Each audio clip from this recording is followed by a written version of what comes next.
आप देख पा रहे हैं कि मैं जैसे आपको पीछे दिखाना चाहूँ कि वो विकराल रूप जो नदी अपने आगोश में लेने के लिए शास्त्री नगर को तैयार है।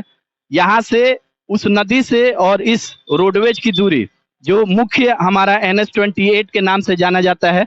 हमारे एक दिशा में आप बगहा 1 और बगहा 2 इन दोनों रोड को जोड़ने में ये शास्त्री नगर चौराहा और यहाँ से कटाव की जो ये प्रक्रिया है, जब भी यहाँ पे बारिश होती है लोगों का दिल दहलना शुरू हो जाता है कि ना स्थानीय निवासियों ने जैसा कि बताया कि यहाँ जिस समस्या का समाधान और निदान होना चाहिए वो उस तरीके से नहीं हो पा रहा है, जिससे इसका एक वैकल्पिक व्यवस्था और ठोस इसका निर्णय लिया जा सके।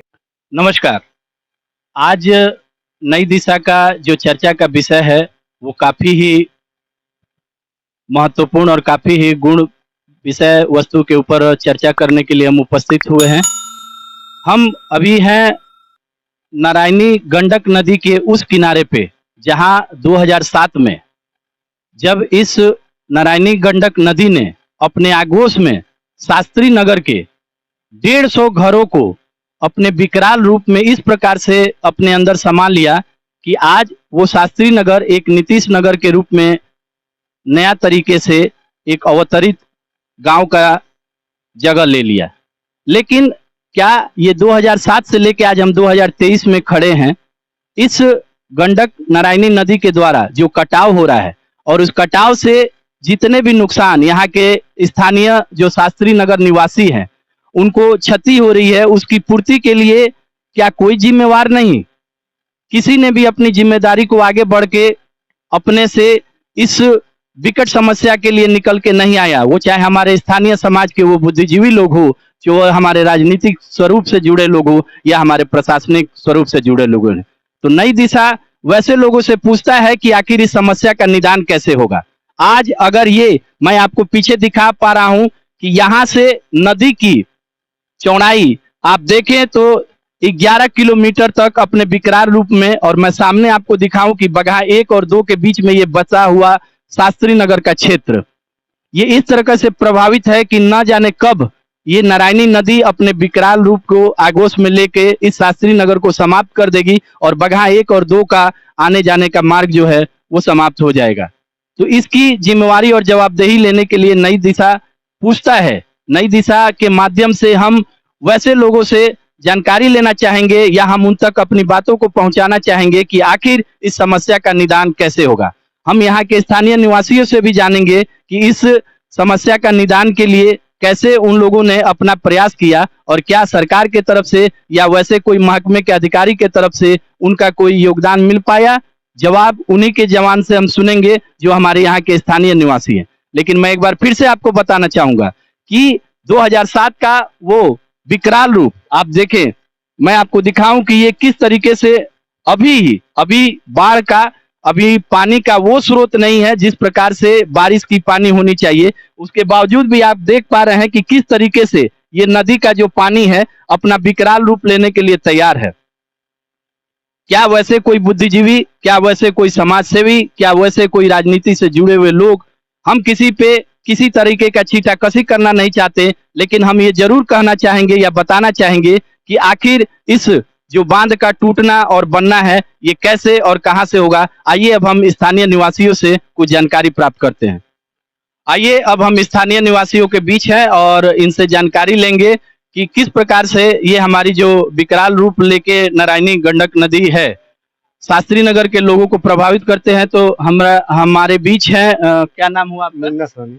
मुन्ना साहनी जी है। तो मुन्ना साहनी जी आप बताएं कि आखिर इस नदी के कटाव से जो आप लोगों को परेशानी है, डर बना हुआ है, वो किस तरीके से है और आपको क्या उससे हानि होगी?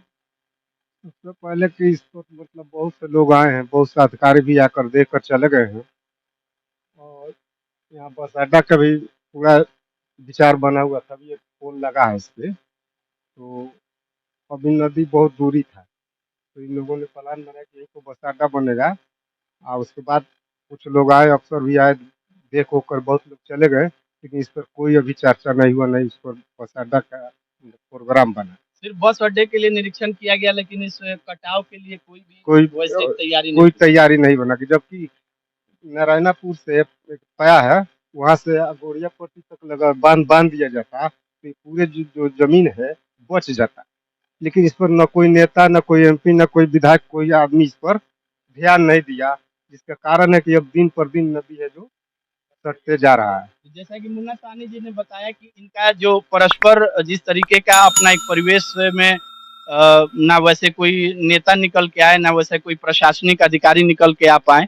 इन लोगों को क्षोभ है कि अगर जैसा इन्होंने बताया कि नारायणापुर से लेके गुड़िया पट्टी तक अगर ये बांध का तरीके से निर्माण कर दिया जाता तो इनका जो ये डर बना हुआ है उससे बच जाते हैं, और साथ ही साथ बगहा के जो विकास में एक बाधक बनेगा उससे भी ये लोग वंचित हो जाए। एक और हमारे स्थानीय निवासी, हम उनसे भी जानेंगे। क्या नाम हुआ काका आपका? रमाकांत राम।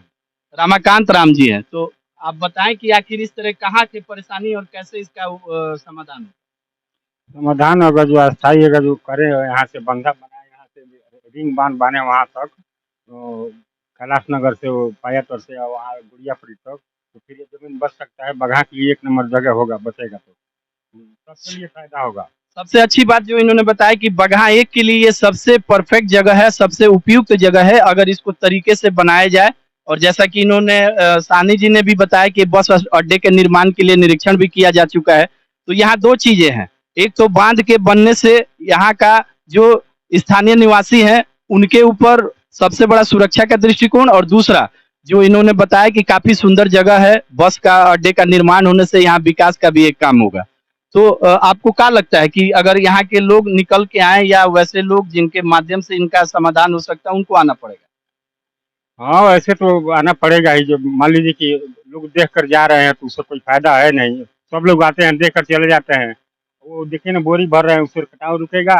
नहीं रुकेगा उससे। तो जैसे कि पीछे दिखाया जा रहा है यहाँ बोरी भर के और इस बांध को बांधने का प्रयास किया गया, लेकिन वो वैकल्पिक व्यवस्था है और इससे कोई उसका समाधान नहीं हो सकता है। हमारे यहाँ जा रहा है यार, ये सबसे जा रहा है। जैसे कि एक हमारे और स्थानीय निवासी ये भी बताना चाह रहे हैं। हाँ, कैसे आप? बोरा जैसे कि बर्फ बालुए है तो पड़ता है, वो फिर वही डला रहा है, फिर गिरता है तुरंत पानी में। देखिए ना, आपको सामने गिर गिर जा रहा है, वो बालू से बना हुआ बोरा दह जा रहा फिर है, वो दह जा रहा है, सब दह उससे जा कोई रहा इसका है, निदान नहीं हो रहा है, सब कटते जा रहा है।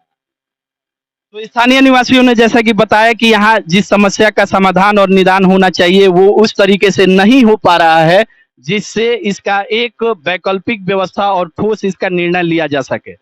वैकल्पिक व्यवस्था के नाम पे देखें, जैसे कि हमारे माननीय प्रधानमंत्री जी का एक अभियान है स्वच्छता अभियान, और स्वच्छता अभियान के अंतर्गत सफाई पे ज्यादा जोर दिया जाता है। और मैं आपको दिखा पाने में सक्षम हो पा रहा हूँ कि कितने कूड़े कचरों के बीच में इसे इस तरीके का एक जगह दे दिया गया है जैसे ये कोई कूड़ा कचरा फेंकने वाला जगह हो।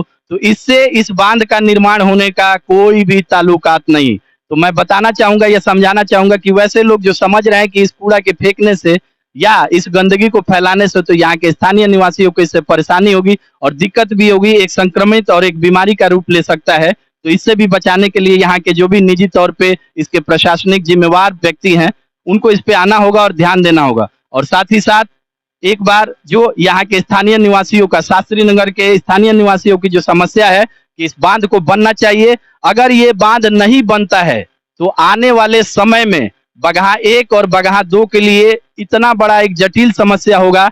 इन दोनों शहरों के बीच में एक आवागमन बाधित होगी और आने जाने का जो भी ये उद्गम मार्ग है उसकी कटौती होगी। तो इस परहेज को करने के लिए और इस समस्या को बचाने के लिए बांध बनना जरूरी है। नई दिशा का ये सवाल है कि आखिर इस बांध को बनने में कौन से और कैसे लोग निकल के आएंगे जो इस बांध का एक स्वरूप तैयार करके इसका निर्माण करके यहाँ के स्थानीय निवासियों का समाधान करेंगे। मैं दिखा पा रहा हूँ कि ये शास्त्री नगर का वो चौक है और इस चौक के यहाँ से रोड पे हम रोड से और जहाँ पे कटाव की दूरी है ये महज 50 से 100 मीटर की दूरी पे है। आप देख पा रहे हैं कि मैं जैसे आपको पीछे दिखाना चाहूँ कि वो विकराल रूप जो नदी अपने आगोश में लेने के लिए शास्त्री नगर को तैयार है, यहाँ से उस नदी से और इस रोडवेज की दूरी जो मुख्य हमारा NH-28 के नाम से जाना जाता है, हमारे एक दिशा में आप बगहा 1 और बगहा 2 इन दोनों रोड को जोड़ने में ये शास्त्री नगर चौराहा और यहाँ से कटाव की जो ये प्रक्रिया है, जब भी यहाँ पे बारिश होती है लोगों का दिल दहलना शुरू हो जाता है कि ना जाने 2007 की फिर से वही कहानी ना एक बार फिर हो जाए जो 2007 में 150 घरों को आगोश में इस नदी ने लिया था। तो मेरा ये कहना है कि अगर इस NH-28 को भी बचाना है, और पीछे मैं आपको दिखा पा रहा हूँ कि ये शास्त्री नगर का बना हुआ वो यहाँ के स्थानीय ग्रामीण जिनको इस बात का हमेशा डर और भय बना रह रहा है, उससे इनको बचाने के लिए इस नदी के बांध का बनना काफी जरूरी है। मैं बार बार इसीलिए ये नई दिशा के माध्यम से पूछना चाह रहा हूं कि आखिर इस बांध के निर्माण में कौन से वैसे लोग निकल के आएंगे जिससे ये बांध बन सकेगा। तो नई दिशा डिजिटल चैनल के माध्यम से ये प्रश्न है उन लोगों के लिए, एक बहुत बड़ा सवाल है कि आखिर इस समस्या का निदान कैसे होगा। तो हमारे इस चैनल के माध्यम से जितने भी हमारे सब्सक्राइबर होंगे, आप इनको ज्यादा से ज्यादा लाइक करेंगे, शेयर करेंगे और ज्यादा से ज्यादा लोगों तक शेयर करके पहुंचाने का काम करेंगे, ताकि वैसे लोग जिनका ये प्रतिनिधित्व करने से इस समस्या का समाधान हो सकता है, वो लोग निकल के आए और इस जटिल समस्या का समाधान हो सके। नई दिशा से हमारे कैमरामैन दुर्गा प्रसाद के साथ मैं सत्येंद्र कुमार पांडे उर्फ सत्या बाबा। जय हिंद, जय भारत।